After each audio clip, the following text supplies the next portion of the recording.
ભારતીય cricket team champions trophy માટે Dubai પહોંચી.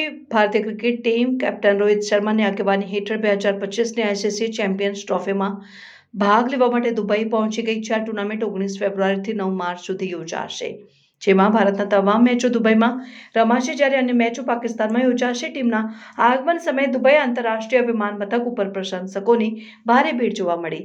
ખાસ કરીને વિરાટ કોહલી, હાર્દિક પંડ્યા અને કેપ્ટન રોહિત શર્મા જેવા ખેલાડીઓને જોવા માટે ઉત્સાહ હતો.